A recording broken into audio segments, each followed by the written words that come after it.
So good evening, everyone, and this is lecture number 3, and we are still dealing with photoelectric effect. In fact, we have not even started photoelectric effect. We're just dealing on the outskirts. We dealt with the two important concepts that we had to deal with. We dealt with the concept of photon. From photon, we moved on to matter waves, and in the last class, we had done a couple of really good questions on matter waves. Yes or no? Oh, that reminds me that a question was remaining that I had given you, and I'd asked you to solve it.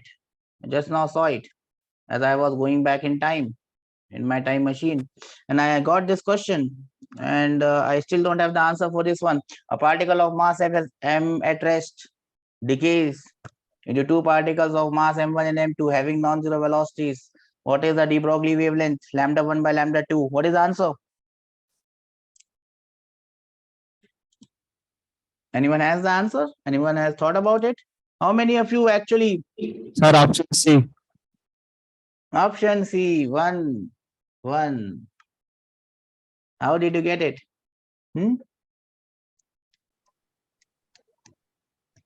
According to law of conservation of mass.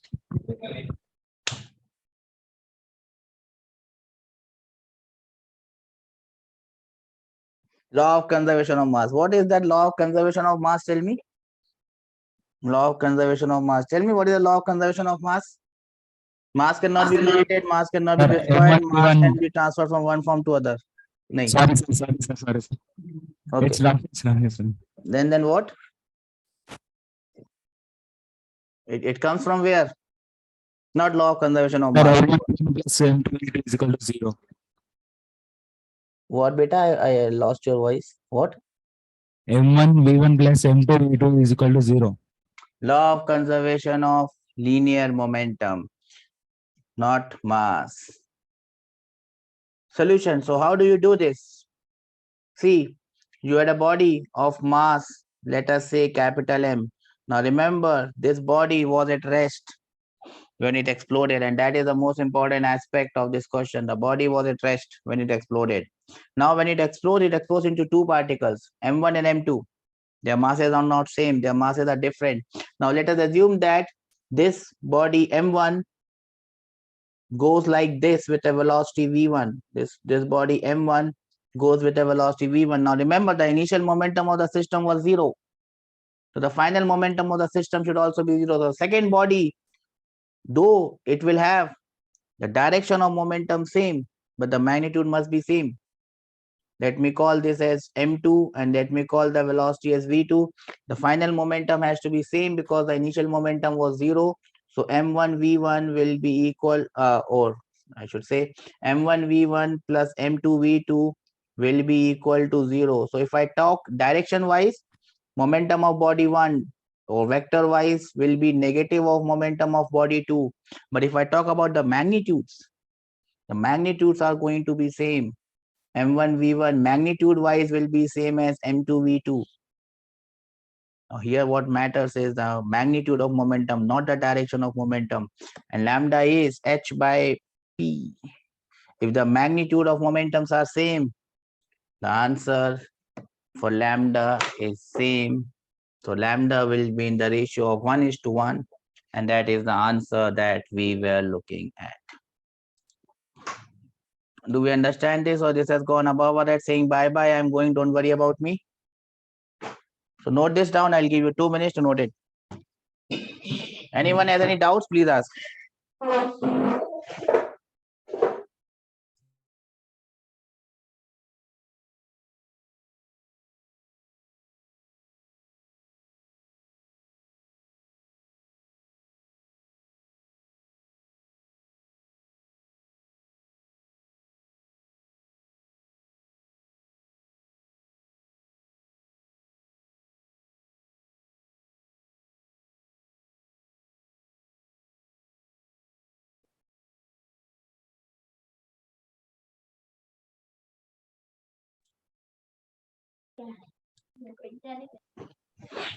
Okay, we got this, we wrote this.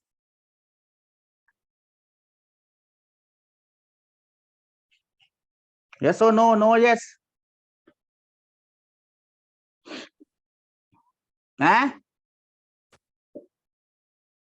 Yes, sir. Got it, sir? Got this? Yes, sir.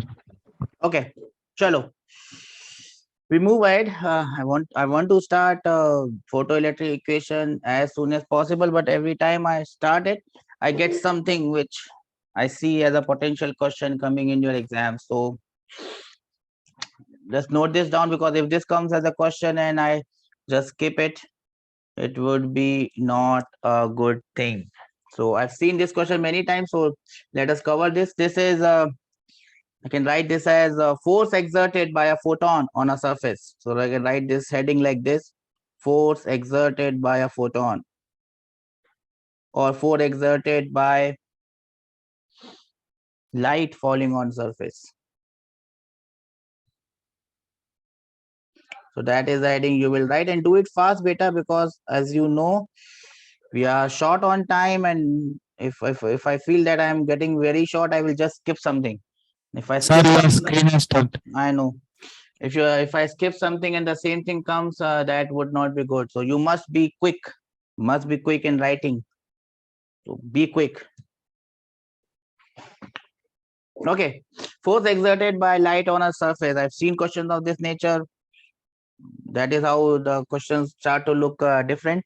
Now we'll do it case by case. So case number A: light falls on a perfectly reflecting surface, and we'll do it fast.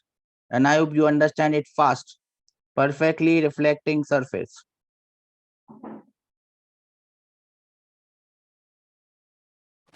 Now, what will happen in a perfectly reflecting surface? I'll just show it with a diagram, and that should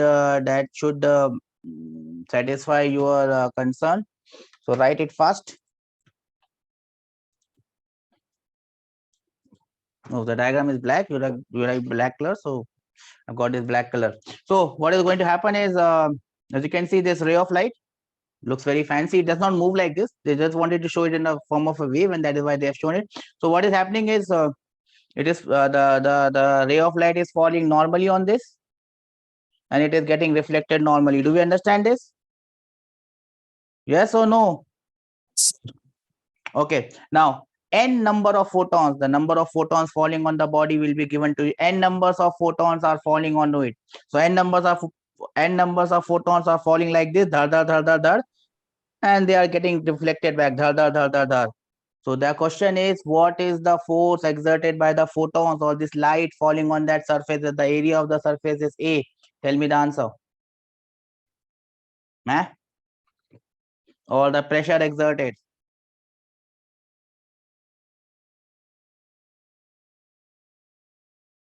Can you calculate the pressure exerted or the force exerted? The wavelength of the photon is given to you. So how will you calculate it? You know the initial momentum, yes or no? Initial momentum, Pi, you can write it as plus h by lambda. You know the final momentum, Pf, it is getting perfectly reflected. It will be minus h by lambda. Are you getting this, yes or no? This is the change in momentum. So from here, you can find the change in momentum. Change in momentum will be magnitude wise 2h by lambda with a negative sign. Yes or no? This is for one photon. For n photons, change in momentum would be minus 2nh by lambda. Are you getting this or not? Yes, sir. Huh? Yes, sir. Now, to find out the force acting on this photon, you divide this change in momentum by the time. These are striking by time.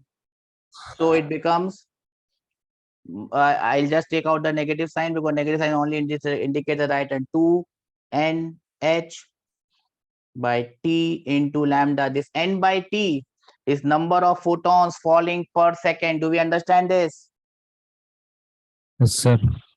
2 small n, oops, 2 small n h by lambda. Where what is this small n, my dear friends? What is this small n? Huh?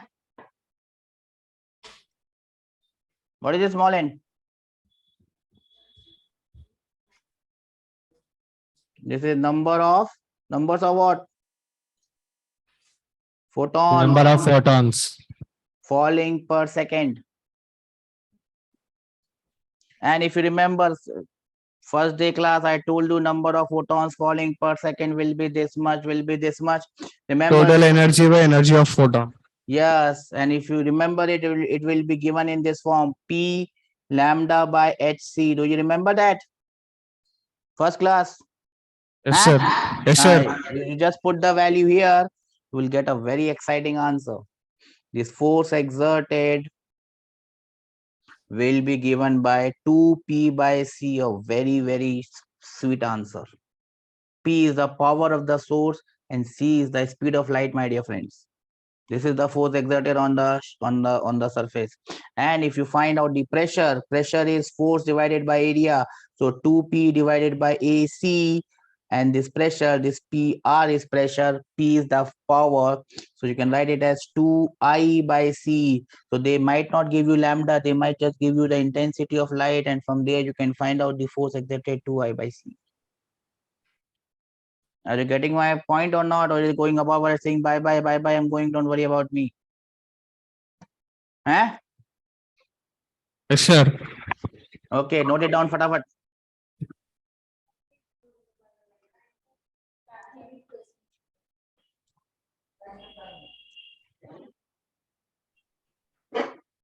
All these are potential questions, +4 or -5. If you get this, it is +4, else it is -5.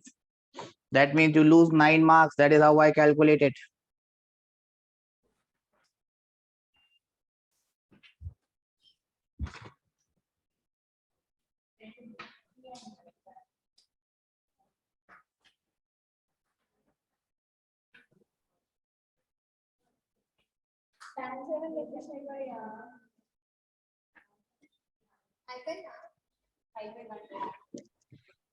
Completed, sir. Everyone has completed this? Yes or no? No, yes. Huh? Yes. No, sir.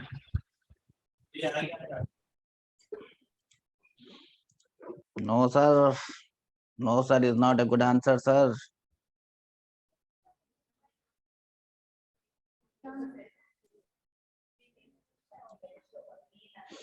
Shall I move ahead in life? Life has to move on. Yes, sir. Then I give you this one and you have to tell me the answer for this one. What will be the formula for force exerted and pressure exerted? I've already given you the original formula. This is a perfectly absorbing surface. What is the answer for this one? Fatafat, tell me. All the forms. I've given you the first answer in all the forms. I've given you the first answer in all the forms. F can be written as 2nh by lambda. It can be written as 2p by c. So, what is the answer in this case? Huh? P by C. Well done. This is the answer, P by C. And what about pressure? Let me call it as PR. I by C. PR is I by C. Well done. This is how you should be doing it, and this is how it has to be done. That is absolutely correct. Now, there could be one more case, so fatafat note it down.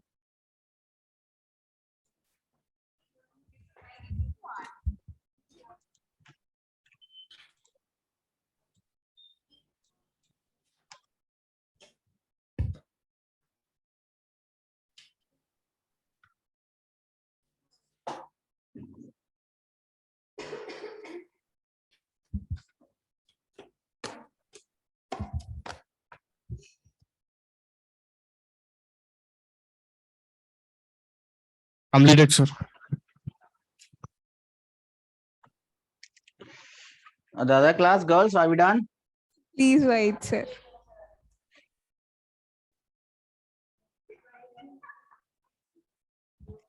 Okay, I'll give you time.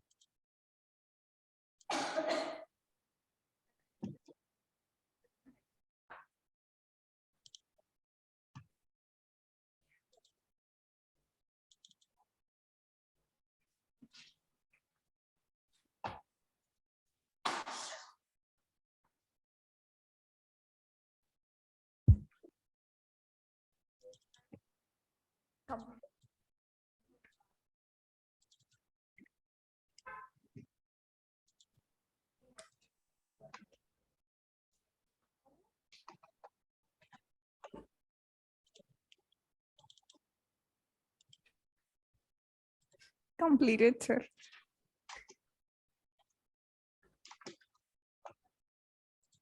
Okay. Comes the third one. Falling at an angle on a perfectly reflecting surface. Oops. Yes. Falling at an angle on a perfectly reflecting surface. It could be falling at an angle on a perfectly absorbing surface as well. What about this one? Huh? I need the answer straight away. No more moving around. I need the answer for the force and I need the answer for power.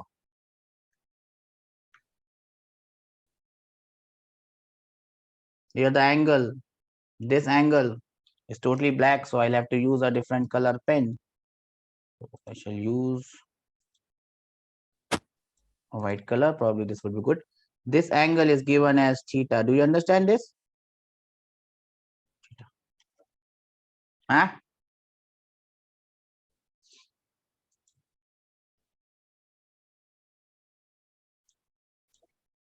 Yes? No one with an answer. Shameful.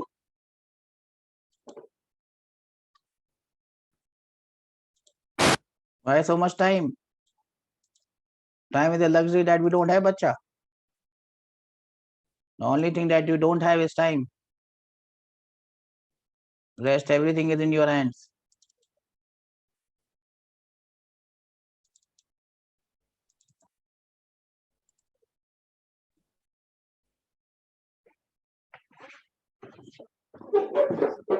Arey, don't think so much.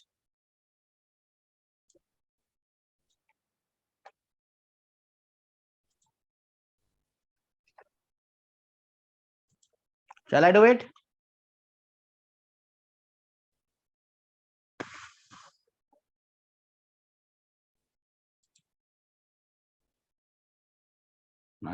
So much time. No good, my dear friend, no good. So much time, no good. So much time mean problem. Remember, this is not a note, this is a potential question that is coming to the yes. Yes, sir. Nothing. Zero but sannata. We call it in Hindi. So the answer is for force. The answer is 2p by c. We all know this. Multiplied by cos theta. The momentum is changing in the direction of x, not in the direction of y. Do we understand this? So the answer for this is 2I by c cos theta. Do we understand this? Yes or no? Huh? Yes, sir. Okay, now there could be a different variation of the question and I'm not going to that, where they give you some fraction is getting perfectly absorbed and some fraction is getting perfectly reflected. For example, 50% is getting absorbed and 50% is getting reflected. Are you getting my point? Or 30% is getting absorbed and 30% is getting reflected. So what do you do in that case? For 30%, you take it as I by C, the change in momentum. And for the rest 70%, you take it as 2I by C, depending on which part is given. Do we understand what I have said? Should not Yes, make sir. it such a difficult question, but still, just for the sake of argument, I have told you this. Okay. So have you understood this now? Then again, they can make it more tough. They can give it at an angle, then they give you 90% are absorbed, 10% are lost, or you just have to multiply it by that fraction. We understand this, no? Just multiply it by that fraction of the number that are getting absorbed. If it is getting absorbed, the change in momentum is h by lambda. If it is getting reflected, it is 2h by lambda. Do we understand this? Yes, sir. That takes us, so welcome to the actual heading of the chapter, and the actual heading of the chapter is right now, and that is known as the photoelectric effect. What do you mean by photoelectric effect? Yes, anyone? When a light ray falls on a metal, then electrons are get emitted from. Does it happen with all metals? So basically, why it happens now? If I have something written, I can probably show it to you, so I'll save some time. No, I don't have it written anywhere. Let us leave it. See, every metal or every atom has electrons in the outermost orbit, yes or no? And those electrons in the outermost orbit are the, and as we go higher up in the periodic table, those electrons in the outermost orbits are way away from the nucleus, yes or no? Yes, sir. Now, if those electrons which are in the outermost shell, valence shell, or whatever you call it, if you give them sufficient energy, they can become free from the atom and they can roam around here and there, yes or no? So they need energy to do that. So if you can give it energy by any means, they would be free to roam around and you will have a current flowing in the circuit. Now you can do it in many ways.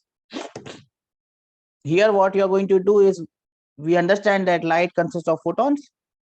When this photon fall on this surface of a metal, and if these photons are of sufficient energy, they would be able to impart their energies to these electrons which are roaming around. If they get this sufficient energy, they can just move out of the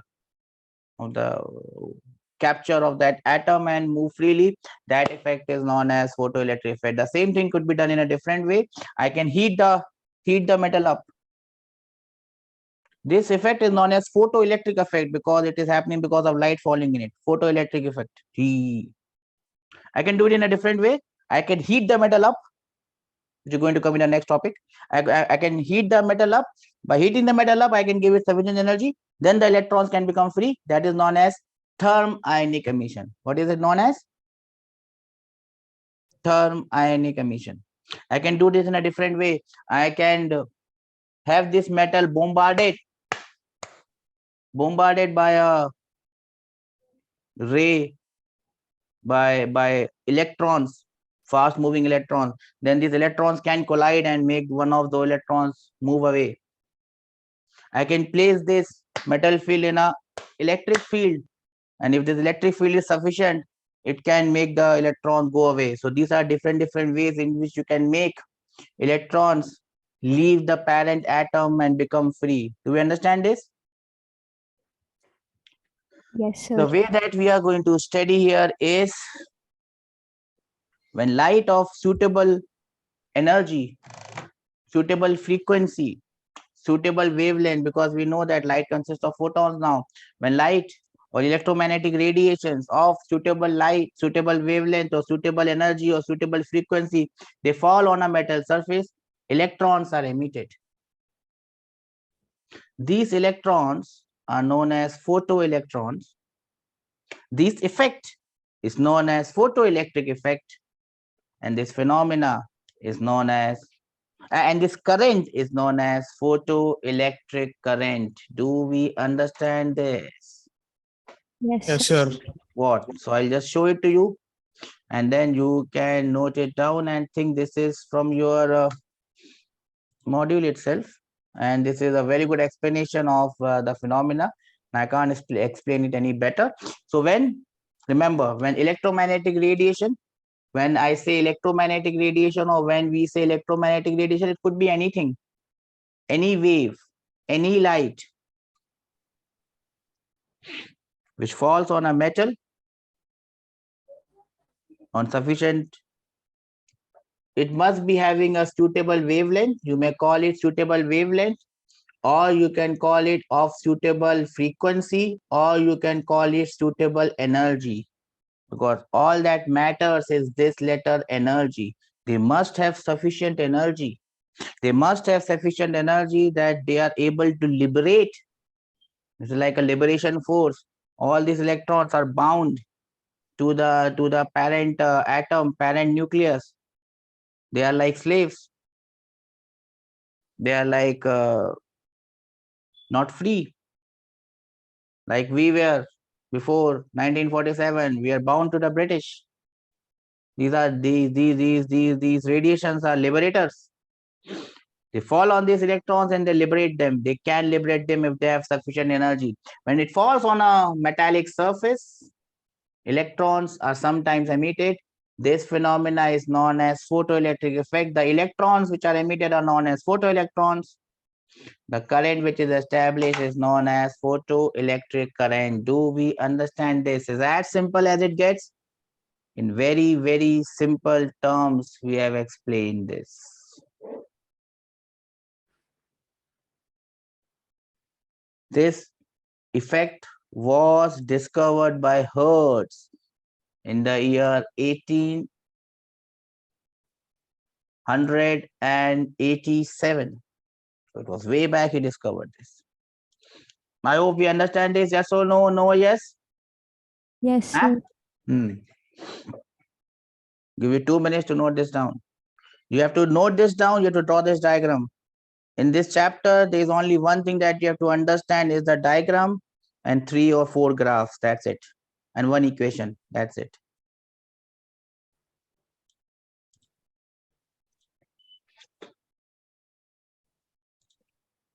Let me know once you are done.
Everybody has noted it down, bacha?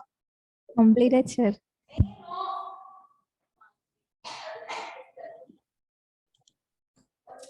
Everyone, boys?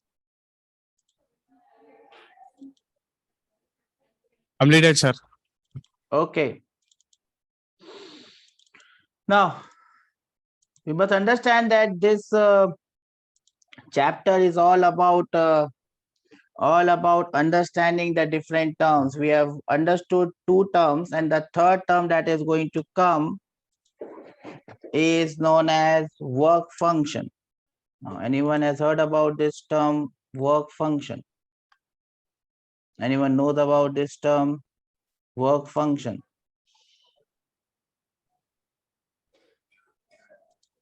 It is denoted by phi, sir.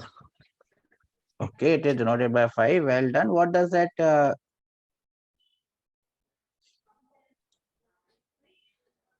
what does it mean? Can you make me understand what does it mean? It is denoted by 5, yes, but what does it mean? What do you mean by work function? minimum energy required for an electron to come out from a metal. Well done. That is correct. Work function denoted by the letter phi. You see, this electron in this atom is attracted by the nucleus. It will just not go out for free.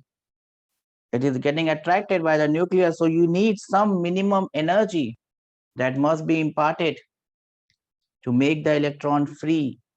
That minimum energy is known as your work function. Minimum energy required to make an electron free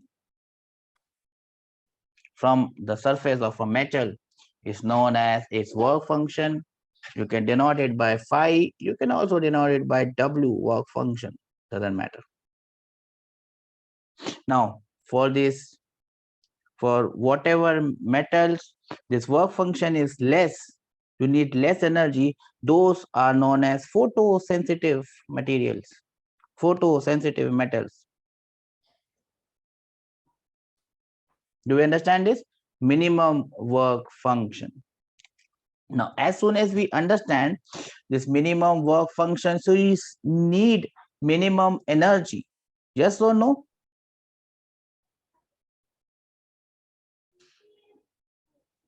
Now, once you need minimum energy, and this energy is going to be imparted by what? Who is going to give this energy to these electrons? Huh?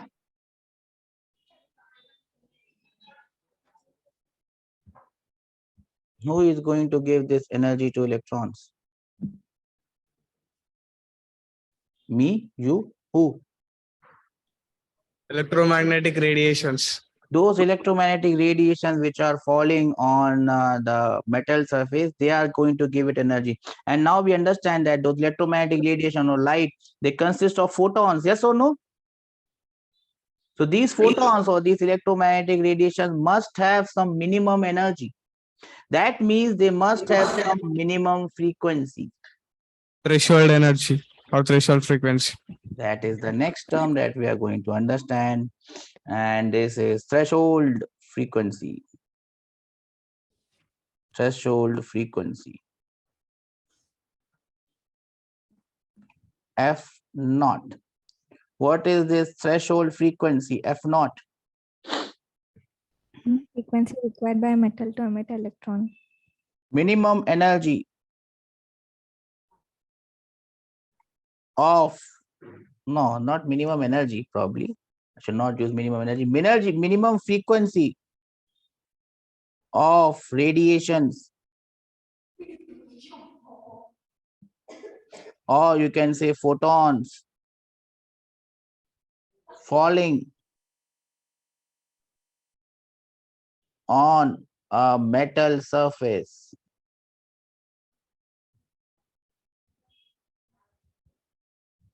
to eject electrons. You need some minimum energy. And this some minimum energy will come from some minimum frequency. That minimum frequency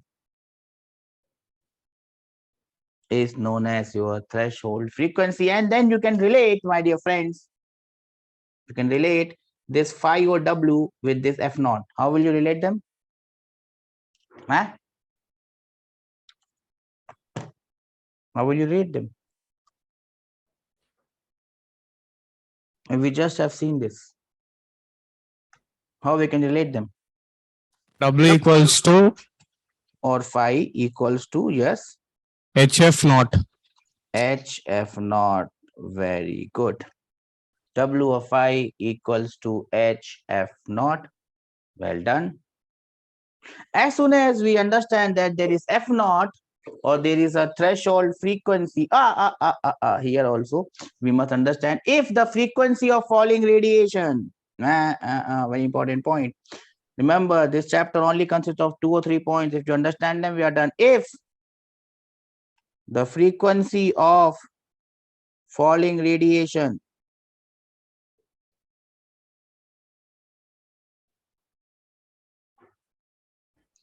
is less than F naught,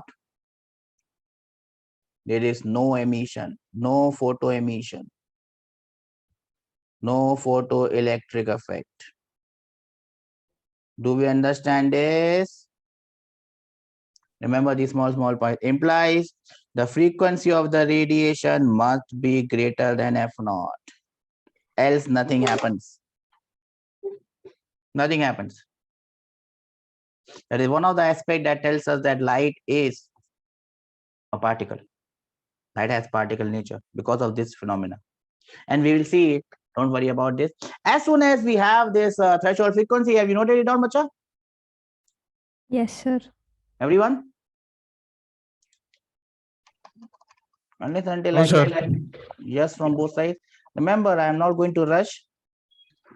My entire concept is whatever we do, that should be logged forever. And we should never be forgetting it. That is the entire concept of this class. I'll wait 2 minutes. Completed, sir. Then I shall move ahead in life. Now, as soon as you understand that there is a threshold frequency, because the radiations have a fixed speed of light, we must have something known as threshold wavelength. So we can write the next heading.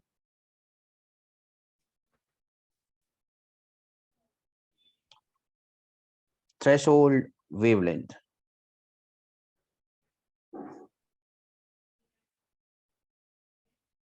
Lambda naught. Can you define what is threshold wavelength?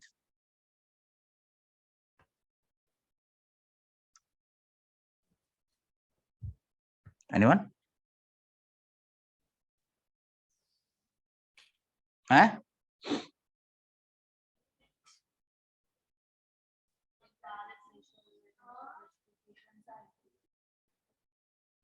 Shall I help you? It's simple, beta. It does not require rocket science. It definitely does not require rocket science. Where's bacha? Huh? I'm surprised. You know threshold frequency, but you don't know threshold wavelength. That cannot happen. You must be knowing it. It must be somewhere there. Take it out. Is it there somewhere? Yes or no? No or yes?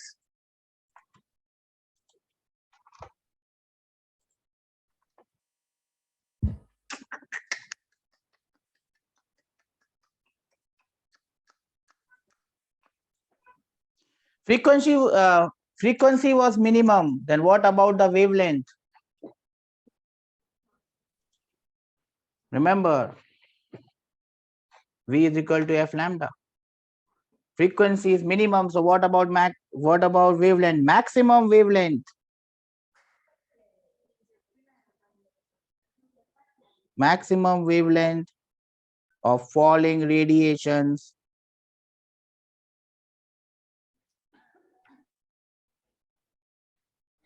to eject electrons from a metal surface is known as your threshold wavelength. Do we understand this? Frequency is minimum, my dear friends. Wavelength is maximum. Now we can formulate a relation between W or sometimes W naught, which is equal to phi, and lambda naught. It will be equal to HC by lambda naught. Yes or no? Eh? Sir. Now, this, if you calculate it by this, put the value of H, put the value of C, put the value of lambda in SI unit, you will get the work function in joules. But remember, this work function is very, very small. So joules may not be a good unit. What is the better unit for this work function?